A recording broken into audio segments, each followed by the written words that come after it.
So tonight we are going to talk about blessed are the afflicted. So I guess there's somebody new here, correct?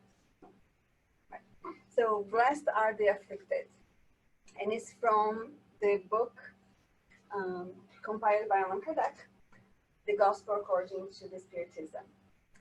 And yes, okay, here's the agenda. And we are going to talk about the chapter 5, Blessed are the afflicted. So, first of all, what is the first word that comes to your mind when you say afflicted? Troubled, confused. What else? Trouble. Suffering. And we almost desperate. Desperate. In our lives, or in this life, do you remember a moment that you felt that way? Like afflicted? That, you know, the sky's falling and there's no hope, and the light that is coming towards you is a train. You know? So sometimes we do feel that way.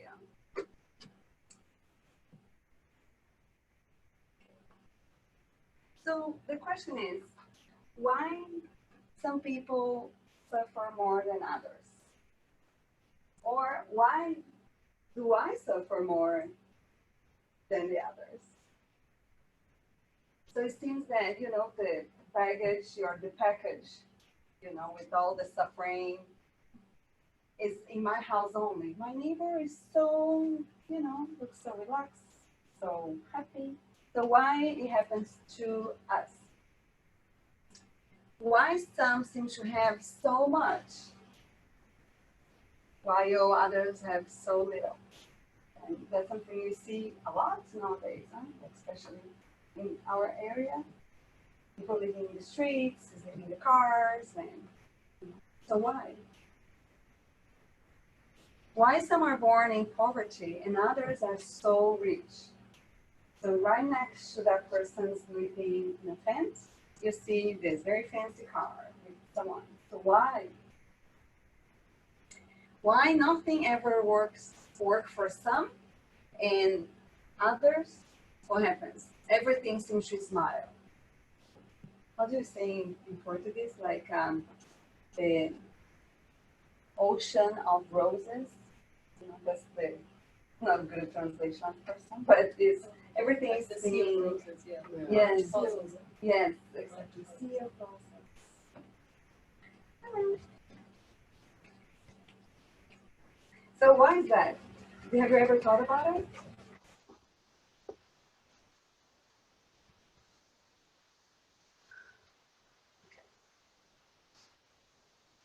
And so when we read, do you remember who's reading you? So what did you read in the beginning? So what's gonna happen? So who is gonna laugh? The ones that are weeping, they are the ones that are suffering. Then you think, oh yeah, that's nice, I like that. That's true, correct? So the compensation that he's talking about it, you know, so the afflicted of the earth, the compensation will come in a future life. Oh wait, I'm living now. You know, it's gonna come in the future, but I will now, you know, to be happy, right? But it's interesting. In the Spiritism, we learn that we have multiple lives, right? And many times we are just looking at one life. So why does it happen to me now? But we don't know what happened in the past. We don't know what did we do, right?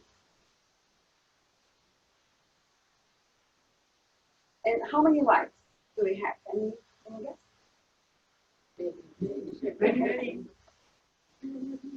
As many as needed, exactly, as many as needed, you know, for us to become a pure spirit. But meanwhile, okay, so we need to try to do our best, understand what's happening, and we're going to talk a little bit more about resignation and understanding. So But still, if we think, let's start afflicted, even with the certainty that we have about the future life, it's hard to understand. Do you agree? Or it's all clear? So when it's happening to others, we might have a better understanding, but when it's happening to us, then, we have that conversation with God, right? What is happening? So in the Spiritist book, in the question 132, asks what is the purpose of the incarnation? So why we're incarnated? And Joanna, said as many times as we did, is a tool to reach perfection. Many times we don't think that way, but it is a tool to reach perfection. For some, it's an expiation. For others, it's a mission. Every spirit must experience the difficulties of physical existence to reach perfection. Another objective is to place spirits in situations where they can do their share in the work of creation. So that means there is a reason, a purpose for our lives and the suffering too. So, sources of our affliction. Let's talk a little bit about it. So, there are two sources, right? One caused in this life. The other one, or the other ones caused in the past, outside this life, correct? Okay, quiz question. Who thinks most of the sources of our afflictions are from past life? And the other option is, so A, most of the sources of afflictions are from past life. B, most of the sources of afflictions are from the present life. Who thinks is A? Yes? Yeah, it's from the past. Most of the afflictions. Yeah? Okay. So who thinks most of the sources of afflictions are from the present life? One? No. Let's do this. Let's be fair. Everybody needs to raise their hand. Well, okay, so who thinks is letter A? Letter A, don't be shy. A. Okay, letter B. There's two. No, everybody's raising their hands. And you think it's both. Okay. Yeah. I think it's from both too. Yeah. It's from both. Because we're responsible for everything that we do and whatever we are neglecting to do it. Mm-hmm. Okay. And it's not. And you think it's from the past, or you think it's both? All right. Okay. So the winner, we win. Let me see. A very nice cup of water. That's fantastic. Ta-da-da.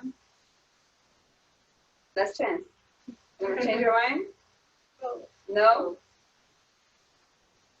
What is that? Right here, right now, present.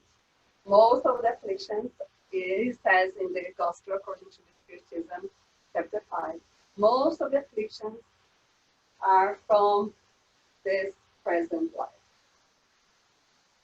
Is it a surprise?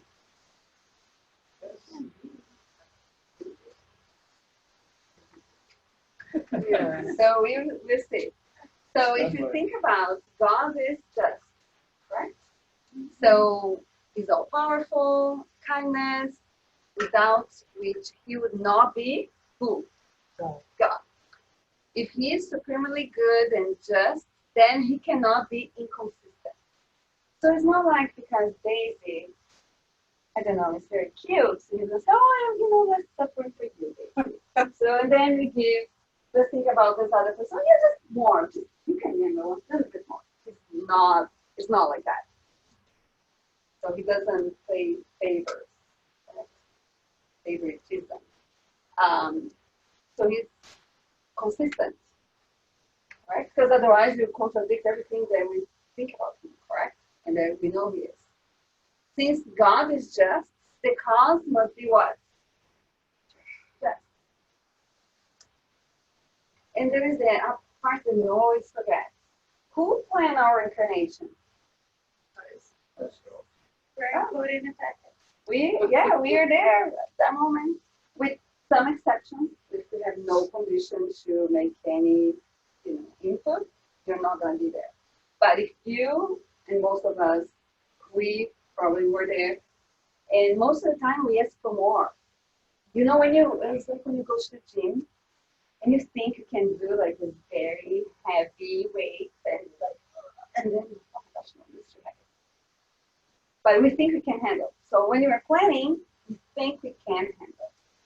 And Haroldo Dutra, the Brazilian speaker, he says, we might be going through something that we started to be prepared 1,500 years ago. And just now we are strong enough to deal with the problem. But we've been trying, that problem is there, and we're trying to handle it. Oh, and it does that twice. Yeah. Oh, 3 times. Okay. Oh, there you go. So when you talk about the current causes of our afflictions, and it says in the Gospel according to the Spiritism, if we honestly observe the misfortunes, they are consequences of our character and behavior. However, it's very easy to blame someone else, right? Very easy. It's not my fault. It was his fault. Her fault.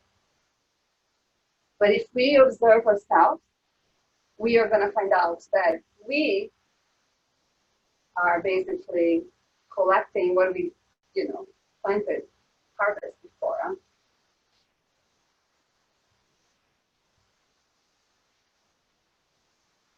So how many times we fail because it's not due to our own fault? We did it. How many times, is a result of excess of ambition? Like, let's think about an example, because otherwise it's too technical, huh? A lot of theory, but someone in a company really wants to be, let's say, a manager. And then he does everything it takes to climb, into that position. Throwing people under the bus, lying, or, just doing some things that are not ethical. So the person does everything. So who is doing? The person. It's his decision. Why? Because of the ambition. Vanity. What is vanity? What is that?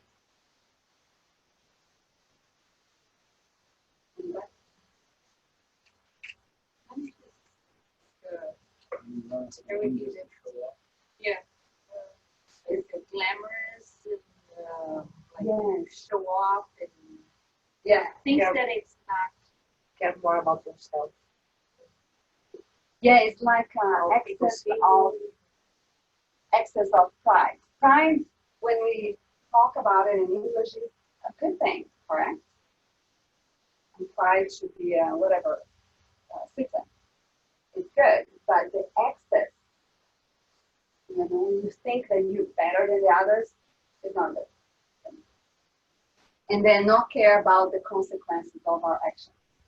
When that person is trying to throw the other under the bus to get the position, do you think that person's thinking about the consequence? No, he's just thinking, I have a goal. This is my goal. Right? But there are consequences. So that's why when he says in the Gospel according to the Spiritism, the cause many times is here is in the present.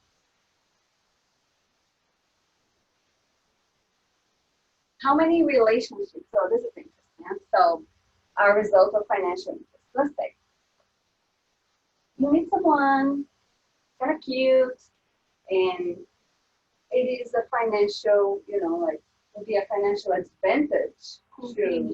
Convenience, exactly. It'd be very convenient to marry that person.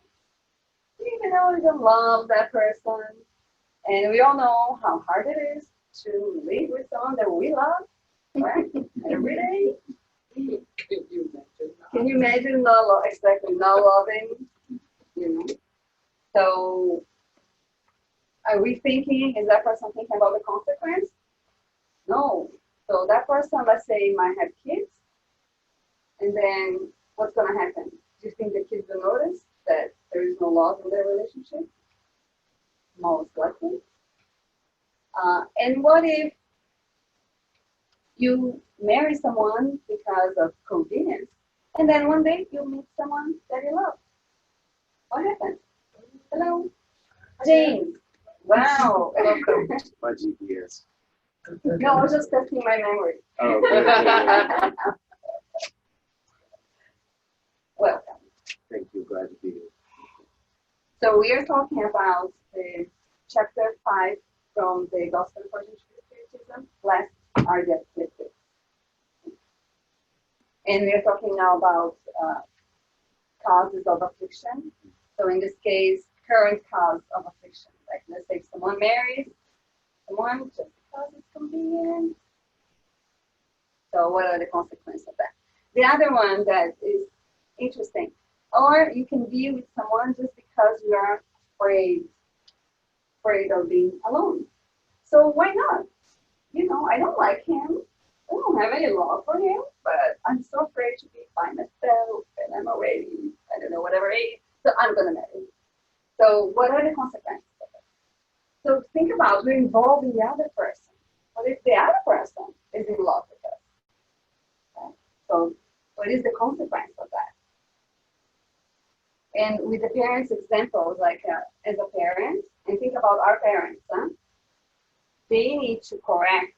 They notice something that we are doing that's not nice. They should talk with us. What if they don't? What if they didn't say anything for us? We just, we think, oh, we only do good things. We never make mistakes. Because my parents never said that to me. And then have you ever heard this sentence? I wish I knew then what I know now. Oh, I remember I heard this when I was a kid. And this person told me, I did not understand anything. What do you mean? I don't understand what you're saying.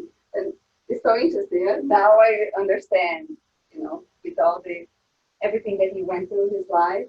So towards the end, where you realize, oh, yeah, the mistakes that we made.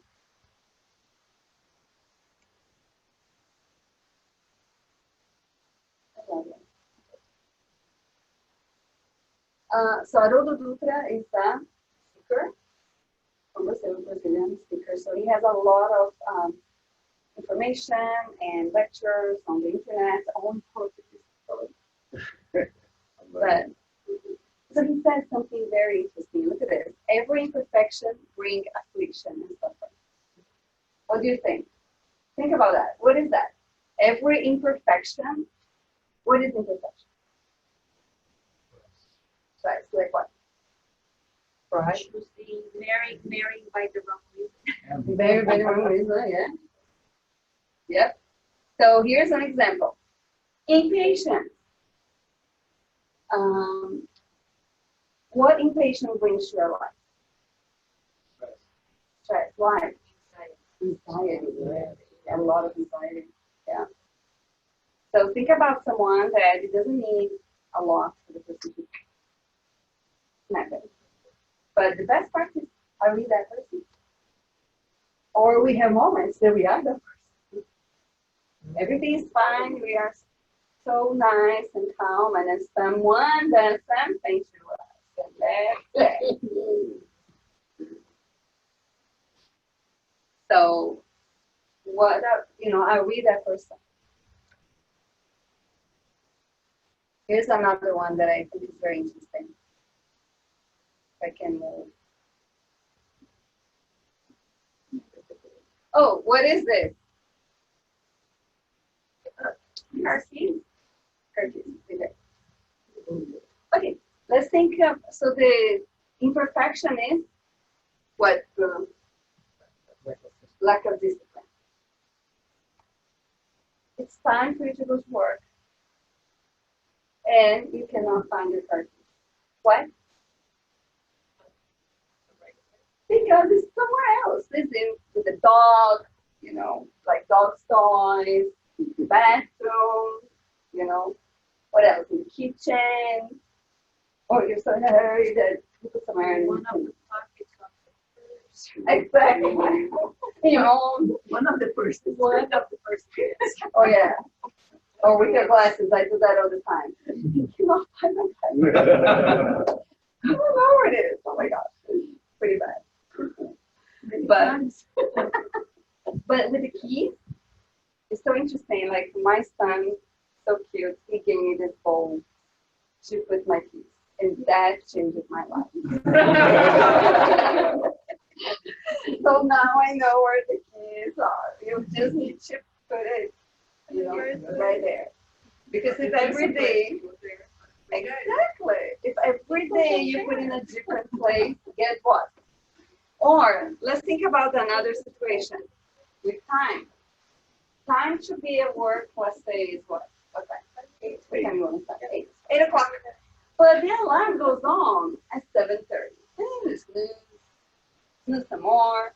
And then it's like 5 to 8, it's you home, and you need to take a shower. Probably there's not a lot of time, huh? And work is half an hour from the house. What's going to happen with that person driving? Yeah. So I always think like this when I'm in a hurry in the morning. It's not the others that are slow. It's me that, you know, is trying to go faster than everybody. So think about that. Huh? So lack of discipline. How can we add discipline in our lives? Now we are talking about it, Andres, so like, you know, how to study. You know, just have a routine, go somewhere and study. You might know you need to study, but you know, you can do it later. So don't watch TV first and, you know, go shopping, do something fun, and then go study. With addiction. So one person starts, so let's say we start with whatever, alcohol, and then tomorrow, and next week, and then all of a sudden, someone in your family is thinking, this is probably not good, and you're like, oh, well, it's fine. What happened? What is the consequence of the addiction?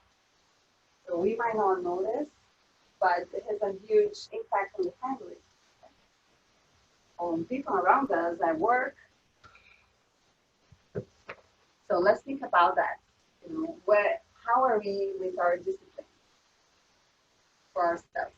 And Chico Xavier said this: discipline is not a handcuff; it's the key from the door, because you can go in and out whatever you want.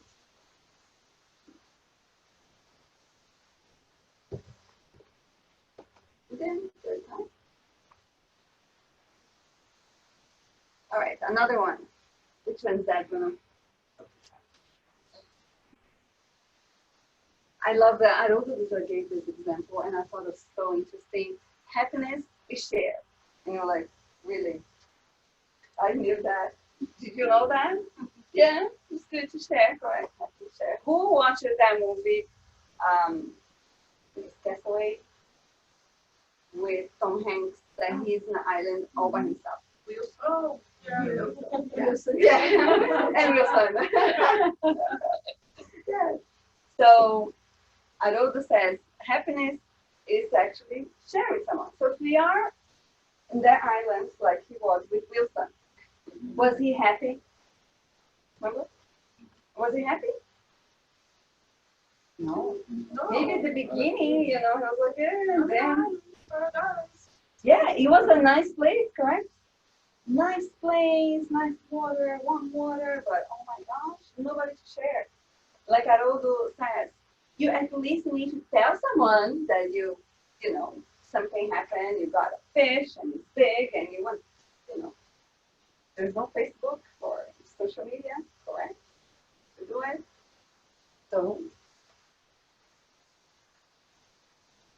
more selfish we are, what happens with people around us? They stick with us or not? No. Not for too long. More selfish we are, more people what? Go away. Sorry.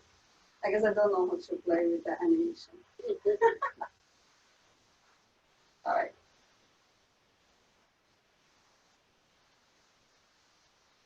Okay, but there are other afflictions. So we talk about everything that is the cause of the present life that we contributed, right? What about the past?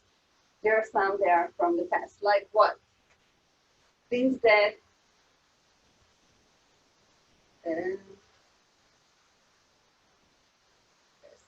let's say someone, family, the wife stays home, taking care of the kids, and something happens with that person who works. So why that happens?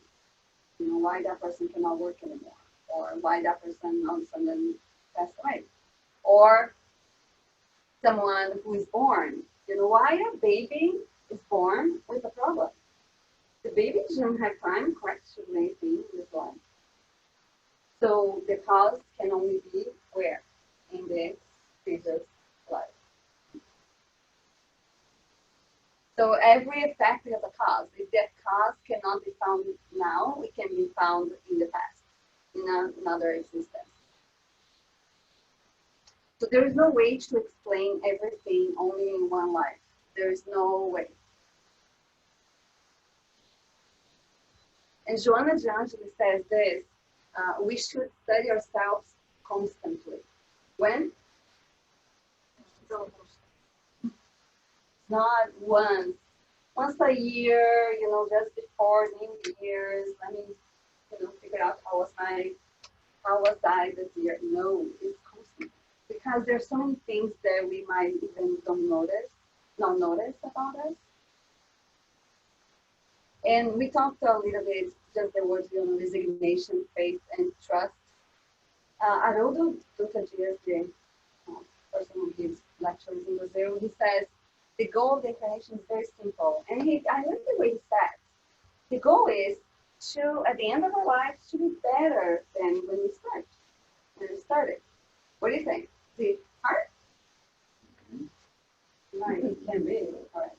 Just sometimes we don't even, you know, the progress is just a little, sometimes more. It depends also of our resignation. If something happens, something that, by the way, we probably asked to happen to us, and then we only complain about it. It's okay to complain, but not too much. If we're only complaining, what happens? People love to be around those who complain. So fun. But it's fine, of course, you know, to talk with someone, to vent. But like if you only complain all day long, then we need to think, oh. So God does not put heavy burdens on weak shoulders. I love that sentence. When we think we cannot handle, just think like that. The burden is proportional to our strength. We are not gonna do it. He's not gonna say, oh yeah, just go to the gym and just lift, I don't know, 500 pounds. No. Start with 2. And then we can go from there. Huh? So when we are going through affliction, suffering, and you know, issues in our lives, what do we do? What can we do to help ourselves? Huh? So we can talk with friends, we can talk with our family. We have our fraternal talk here, fraternal assistance in the teaching center. Of course, reflect about what's happening. Because many times at first moment we get desperate. Oh my God, what am I going to do? And then as we think about it, it's not as bad.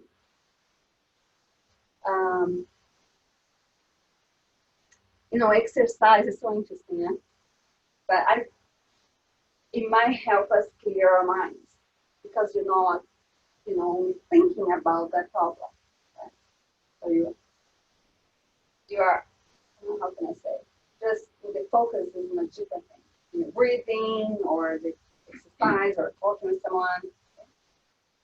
And the bottom line is there are things we cannot control. We were talking about this yesterday during the Amazonian study. If you are in an airplane, you know, and there's turbulence and, you know, like bad ones, like you're going to Vegas, you know, you go to Vegas, I don't know what happens in that place, there's something shaking. Is there anything you can do? No. Driving. Just Driving so fine. yeah, driving. Oh my gosh, 9 hours driving. But it's an option too. But if you are in the airplane, there's nothing to do. Right? There are things we have no control. Right? So we just need to have trust, have faith in ourselves and in what is happening. That is for us to learn something. Right? And Haroldo Dutra also says, silence our internal world. How many times do we do that?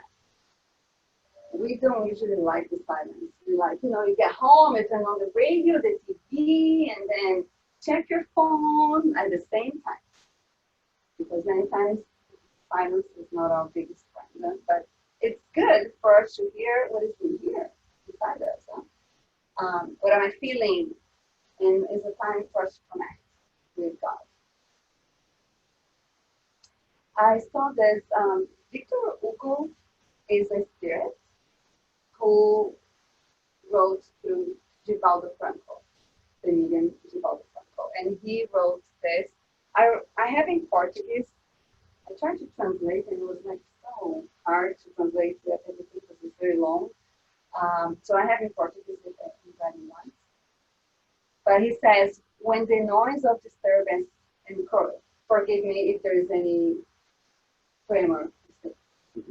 When the noise of disturbance is about to shatter you, if at the crossroads you do not know the way to go, and all the roads seems to you to access holes, when unbearable despair has drawn you to unfortunate conclusions that seems to be the only solution, when misfortunes is excruciating, you tend to become indifferent to your own suffering. Pray and what? You probably have a better voice than mine. Perhaps your problems are not suppressed, nor your troubles removed. However, you will broaden your vision for better discernment. You will have a broader understanding of life and its legitimate realities. You will experience the presence of untamed forces that will penetrate you. By vitalizing you, you will rise to relevant psychic zones from which you will be saturated with peace, with the possibility of continuing in spite of any difficulty. Thank you. Thank you. I have prepared a little reflection for us on meditation. I don't know if I have time though. It's 8 or 8. Do I have time? Do it tomorrow. Okay, I'll do it quick. So, well, let's ask you, if you don't mind, just thinking about the meditation. This is what Peter said. It's pretty cool. Prayer pacifies and meditation transforms. So with that in mind, let's